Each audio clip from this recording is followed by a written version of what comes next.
अभी कैसा फील कर रहे हो? एकदम ईमानदारी से बोलना है। अभी आपको कैसा महसूस हो रहा है अंदर?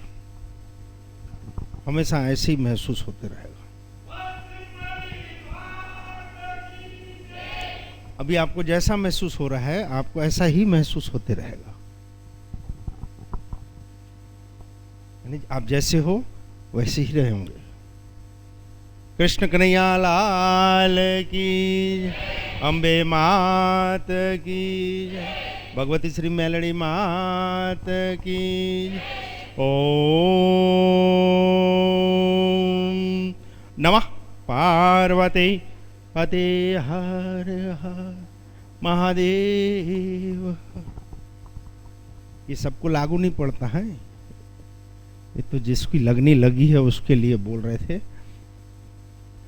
कुछ दुखियारे पहली बार आए होंगे, बोले हम तो दुखी हैं, हमेशा दुखी रहेंगे, ऐसा नहीं बोल रहे। जिसको लगनी लग गई है, जिसके तार जुड़ चुके हैं, जो सेवक है मेरी मेलडी के, सब वचन सबको लागू नहीं पड़ते। क्या चर्चा करनी है आपको माड़ी से, बोलो। फिर कभी कभी एहसास होता है कि मेरी स्थिति लौकिक जगत में ऐसी है, मान लो आपको अगर फ्रांस भेज दिया जाए तो आप कैसे बात करोगे? हाँ जी, जापान भेज दें तो आप कैसे बातचीत करोगे वहां वालों से? अरे बोलो ना। हाँ जी, इशारे समझ में आ जाते हैं।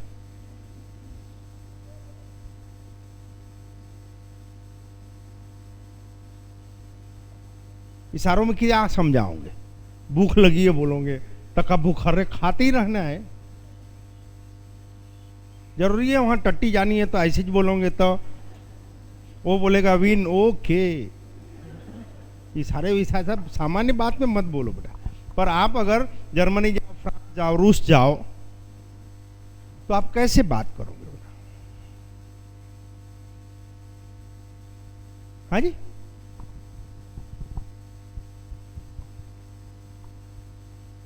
वहां की भाषा अलग है, हमारी भाषा अलग है, तो हमको किसकी जरूरत पड़ेगी? एक माध्यम की जरूरत पड़ेगी जो हमारी भाषा भी समझता हो और उनकी भाषा भी समझता हो, लेकिन वो तटस्थ होना चाहिए। अगर वो मीडिएटर, अगर भाषा, अगर वो मध्यस्थ, अगर वो माध्यम कुटिल है,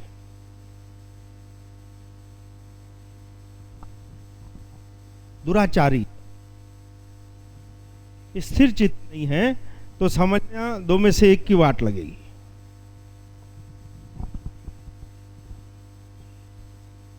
उसी दुभाषी जैसी हालत में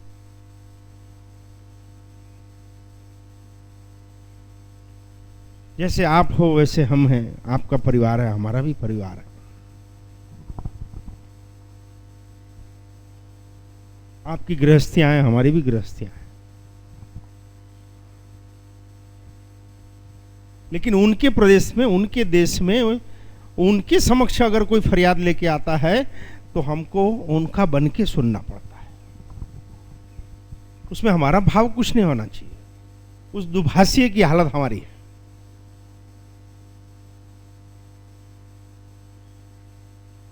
देव को जरूरत नहीं है किसी भाषा की, आध्यात्मिक शक्तियों को किसी भाषा की जरूरत नहीं है, ना किसी शब्दों की जरूरत है।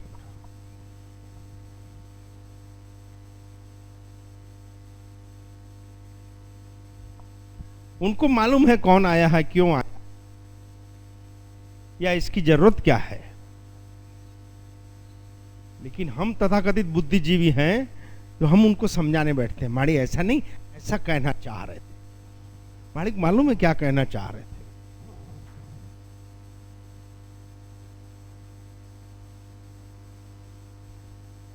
अभी अभी परीक्षा का दौर चल रहा है, अभी एग्जाम का दौर चल रहा है। कितने, कौन कौन पढ़ रहा है बेटा? कौन कौन पढ़ रहा है? हाथ ऊंचा करना, अभी जो स्कूल कॉलेजों में हो,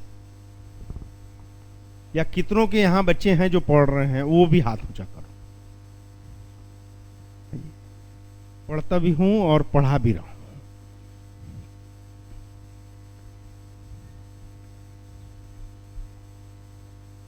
शिक्षण के लिए हम कॉलेजों में और स्कूलों में जाते हैं जहां हमको डिग्रियां मिलती हैं।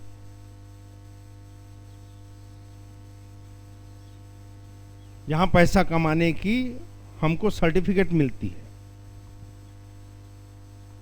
और आध्यात्मिक शिक्षण है जो हमको व्यवहार सिखाता है कि उस कमाए हुए धन संपत्ति को हम कैसे आयोजित करें कि हम और हमारा परिवार या हमारा भविष्य या मानव जीवन सुखरूप हो। पढ़ तो सभी रहे, दो में से ज्यादा महत्वपूर्ण क्या है?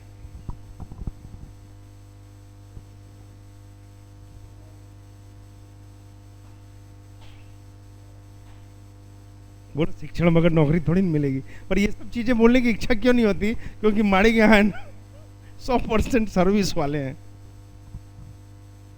वो भलता ही कुछ समझ लिए तो घर में बैठ जाएंगे पंथी मार के। माड़ी के यहाँ बोले थे नौकरी वगैरह नहीं करना, नौकरी नहीं करना ऐसा नहीं कह रहे, पढ़ो नहीं ऐसा नहीं कह रहे, लेकिन उस हमारा दृष्टिकोण क्या होना चाहिए? अगर हम शिक्षित हो रहे हैं तो उसके साथ क्या हमारा ज्ञान बढ़ रहा है कि खाली शिक्षा ही बढ़ रही है?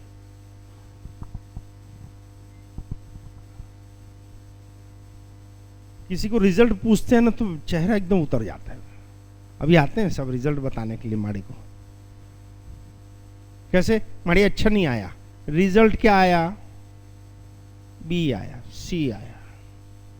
कोई कोई तो रोने लगता है खाली 85% ही आए। अरे तो क्यों रो रहा है? बहुत कम आए। 99 आते तो का उखाड़ लेते।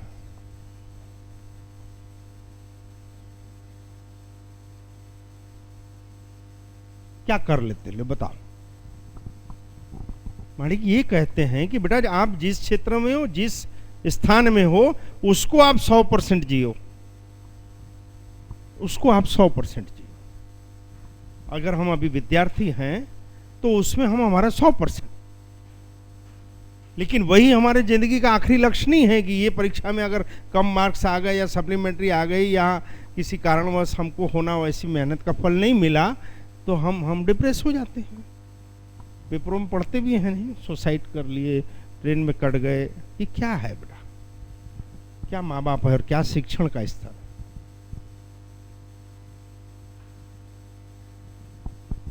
जीवन का मूल्य क्या है? जीवन का महत्व क्या है?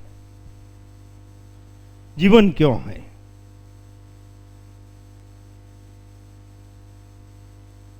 अक्सर देखना कि राम मंदिर में राम जी की जय होगी, हाँ या ना?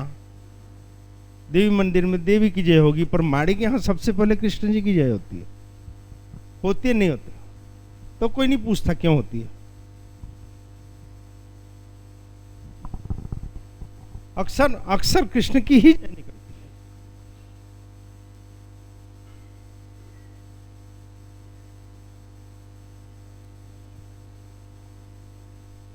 है। सभी पूजते हैं, उसका स्मरण भी करते हैं, चिंतन भी करते हैं, पूजाएं सेवाएं भी करते हैं, लेकिन हम उनसे सीखते कुछ नहीं। ऐसी कौन सी परिस्थिति थी जो कृष्ण जी ने पूरी नहीं जी? हाँ जी, किसी भी देव को आप सेवा करो, मानो, श्रद्धा से उसको पूजो, वो तब तक फलीभूत नहीं होता जब तक आप उसके गुणों को जीना चालू ना करो।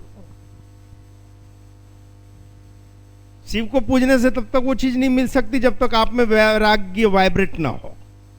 शक्ति सेवाओं से तब तक आपके जीवन में प्रकाश नहीं होगा जब तक आप शक्तिशाली ना हो परिस्थितियों से लड़ने के लिए, सजागता में, गुण में, अन्याय के सामने। कृष्ण को पूजने से तब तक हमको नहीं मिल सकता वो जब तक हम 100% न देते हो हमारे कामों को, रिश्तों को, जवाबदारियों को। राम को पूजने से तब तक हमको वो वाइब्रेट नहीं मिल सकती जब तक हम मर्यादाओं में और सिद्धांतों में न जिए। माड़ी बोलते हैं भूल जाए 1 घंटा बजाना और पाठ करना, कुछ नहीं होने वाला इससे। जब तक उस संबंधित देव के गुणों को हम जीना नहीं चालू करते, व्यवहार में नहीं लाते, तब तक उस देव की दया हम पे नहीं होती। तो मुश्किल है नहीं?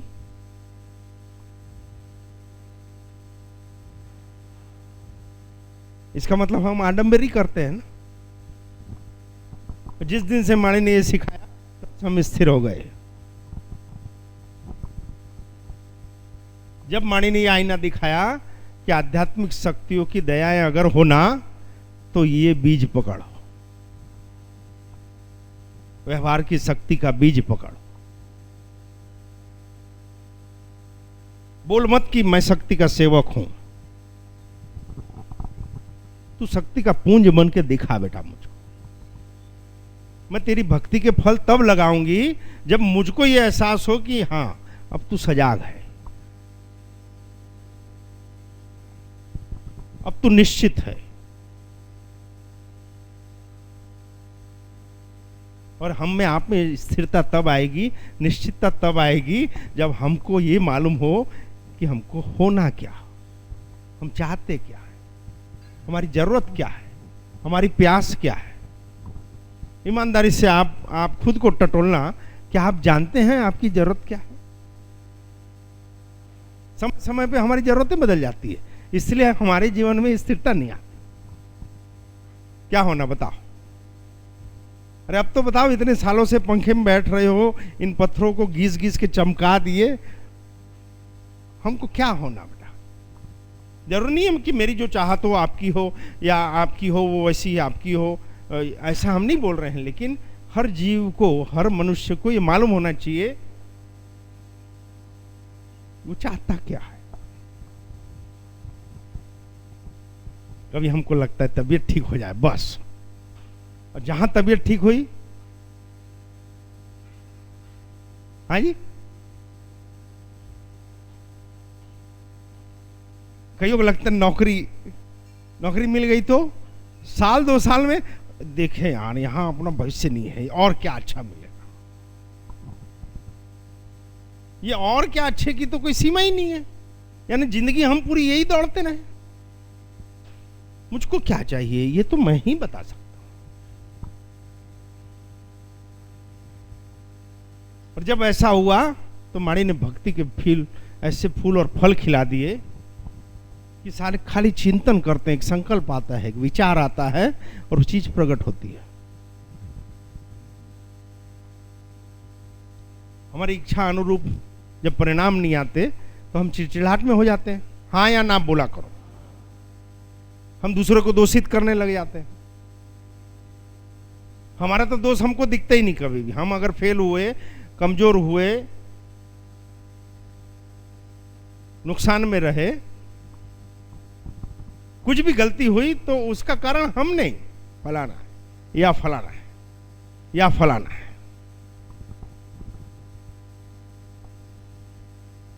हमारी असफलता का कारण मात्र हम है।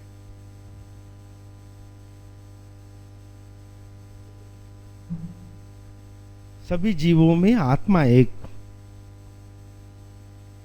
अभी तक आप शेर को कभी डिप्रेशन में देखे क्या? गाय को, भैंसी को, कुत्ते को? हाँ जी, ये इंसान नाम का जानवर ही क्यों डिप्रेशन में आता है? थोड़ी बुद्धि ज्यादा दे दी इसलिए ना। शेर तो कभी डिप्रेशन में नहीं आता। आप मालूम है 10 में से 7 बार वो फेल होता है शिकार पकड़ने में। 10 में 7, 3 बार ही वो सफल होता है बस।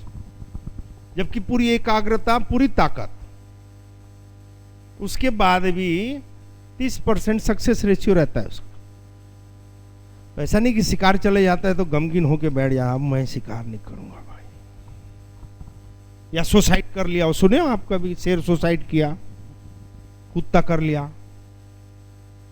हाँ जी, गोलर कभी सुसाइड किया?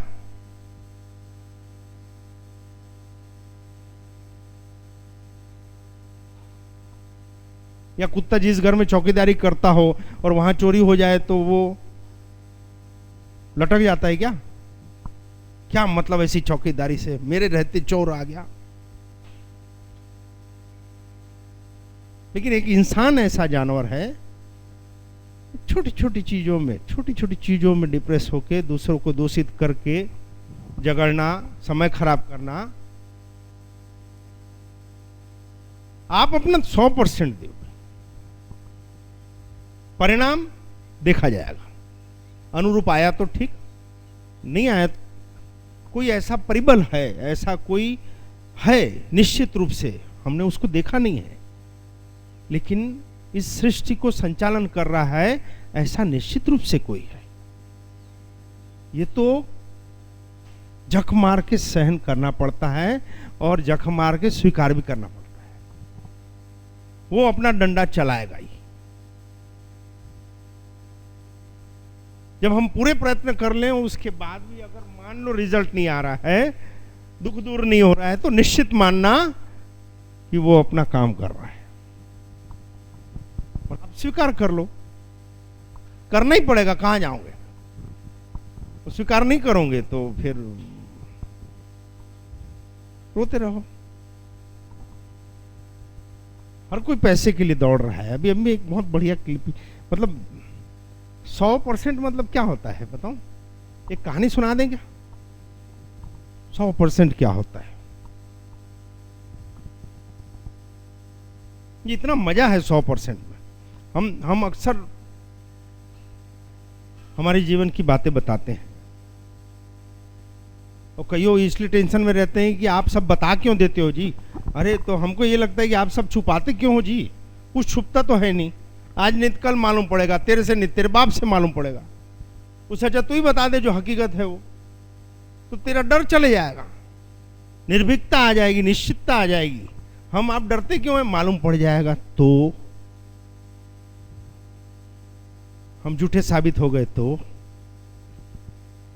हमारी औकात खुल गई, तो मुट्ठी खुल गई, तो छुपाना ही क्यों भाई, जो जैसे हैं। हम जब व्यापारी थे तो पक्के व्यापारी थे, हम बहुत बार बोल चुके हैं। जब व्यापार करते थे तो हम पक्के व्यापारी, और पक्का व्यापारी मतलब जो मौके को समझता और कमा सकता, जो हिमालय में जाके फ्रिज बेच सकता, जो गंजे को कंगी बेच सकता, हम वैसे व्यापारी थे। सामान अगर बेचना है तो बेचना है, तू सामने आया ना, अब तो खरीदना ही पड़ेगा, और खुशी खुशी खरीद के जाएगा, और 2 को और खरीदवाता था।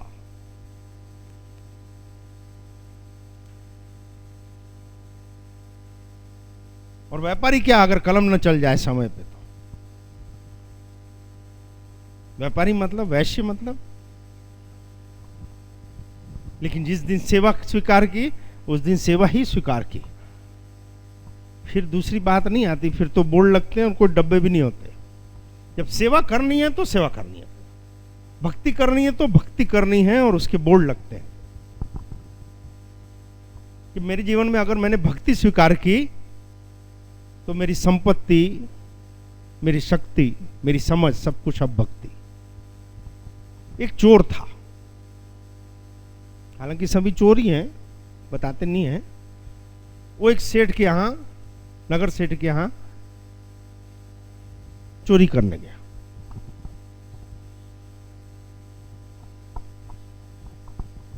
सब समेट लिया जब, और जाने लगा तो वो सेठ जी की।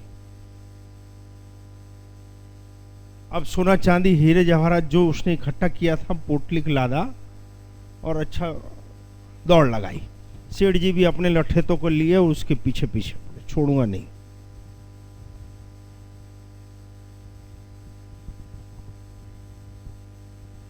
दौड़ते दौड़ते दौड़ते दौड़ते अभी इन लोग पीछा छोड़े नहीं।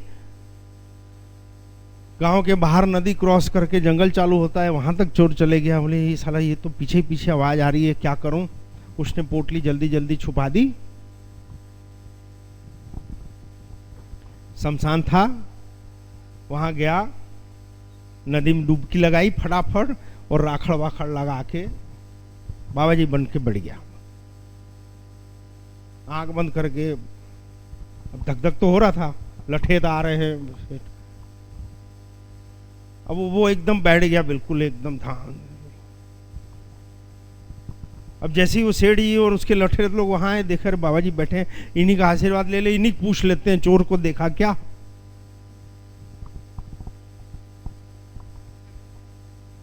अब वैसी दुख दुख दुख दुख हो रहा था। चोर की दाढ़ी के चोर तो चोर है, फिर दाढ़ी भी थी। फिर शमशान की बहुत बहुत लगा लिया, जाने अनजाने में ही सही, लेकिन आप 100% हो जाओ।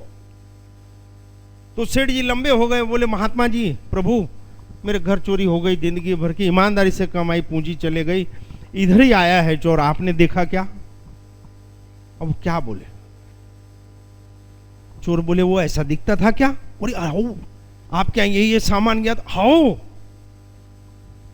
ऐसी कद काटी थी? हाँ जी बिल्कुल, ऐसे कपड़े में सब लपेट के। अरे महात्मा आप तो गजब हो। बोले आप मिल गए, अब भले संपत्ति मिले नहीं मिले, ऐसे आत्मज्ञानी मिल गए, चोर का हूबहू डिक्टो एकदम बिल्कुल हुलिया बता दिया, सामान क्या चोरी हुआ अभी आधा घंटा पहले वो पूरा बता दिया। अब बताई देगा?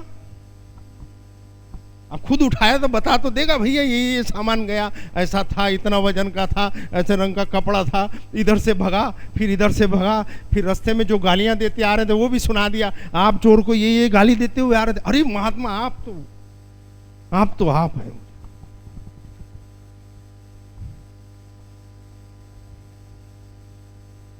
सेठ जी धर्म का पक्का था, वो बोले ऐसे संत मिल गए, अरे ऐसी लौकिक संपत्ति तो और कमा लेंगे।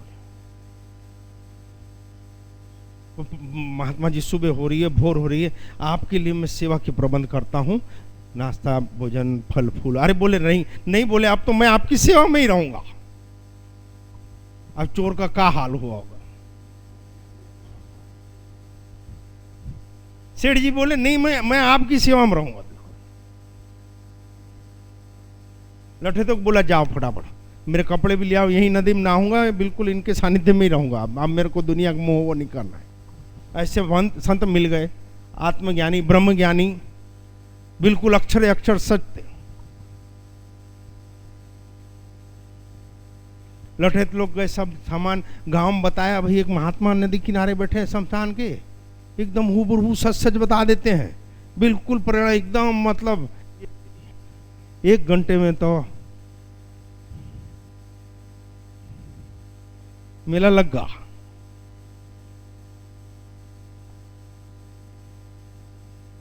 एक घंटे में मेला लग गया। जो आए कुछ चढ़ाए, पैर पड़े, महात्मा जी थोड़ा आशीर्वाद दे दो, थोड़ा शुभ वचन बोल दो। जो आए सो पैर पड़े।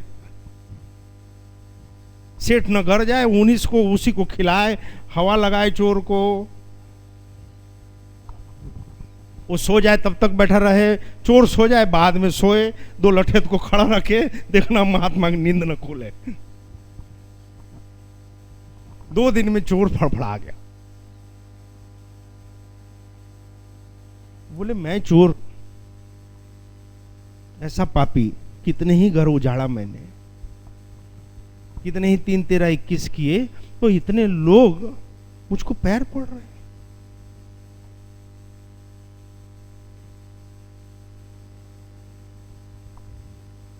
ये खबर राजा तक गई, कोई महात्मा आए हैं। तो तीसरे दिन राजा ने अपने सैनिकों को भेजा, मंत्री को भेजा, तो हीरे जवाहरातों से भरे हुए थाल वाल सब उनका सम्मान करेंगे और उसको राजमहल में सत्कार के लिए लाएंगे। तो पहले सामान गया, अब चोर के क्या हालत।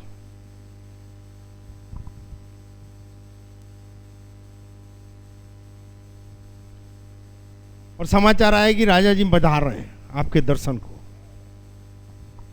तो इसको यही चिंतन चालू हुआ कि मैं एक कपटी चोर, झूठा, खाली वेश धारण किया, उसमें इतने लोग पैर पड़ रहे हैं। अगर मैं सच में साधुत्व ग्रहण किया होता, मैं सच में अगर त्यागी होता, तो जैसे है बाबा जी खड़े हो गए, बोले महाराज जी माफी चाहता हूं, मुझको एक बात बतानी है। बोला पर उसके पहले सेठ जी को बुलाए, सेठ जी इधर आओ। बोले ये राजा महाराजा जो लाए हैं स्वर्ण मुद्राएं, ये आपके यहाँ जो चोरी हुआ उसके बदले आप ले जाओ। चोर राजा जी आए ना, उसके बोले इसको आप ले जाओ। बोले और समझ लो आपके यहाँ जो चोरी हुआ उसकी भरपाई हो गई, अब भूल जाओ चोर को। सेठ स्वीकार ही न करे, बोले अरे आप मिल गए प्रभु, फिर मेरे को इसको क्या करना है, बोले।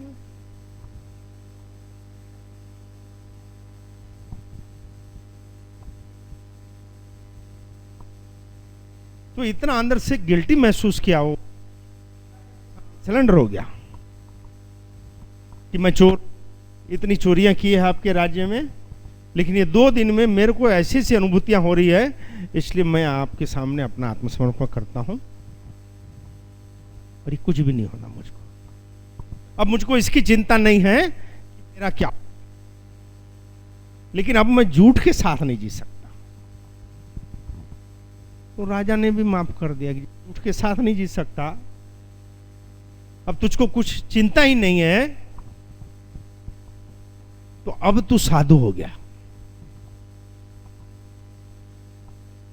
कहने का मतलब बेटा, हम आप जो भी करते हैं, अगर हम किसी की पत्नी हैं, किसी के पति हैं, किसी के भाई हैं, किसी के पिता हैं, किसी के बेटे हैं, अगर हम व्यापारी हैं, अगर हम अधिकारी हैं, अगर हम चपरासी हैं, अगर हम किसान हैं,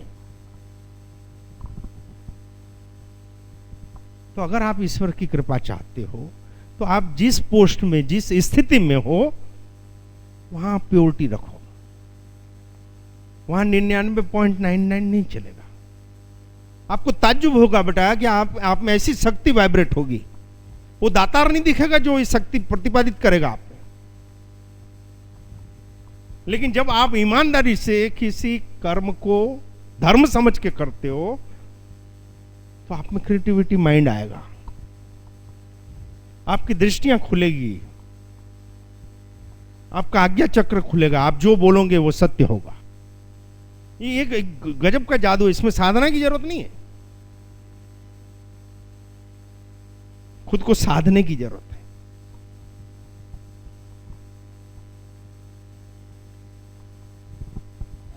ये मैं इसलिए नहीं बोल रहा हूं कि ये कोई दूर की बात है या कहानी किससे बेटा, ये अनुभव की हुई है, ये अनुभव की हुई चीजें बोल रहे हैं।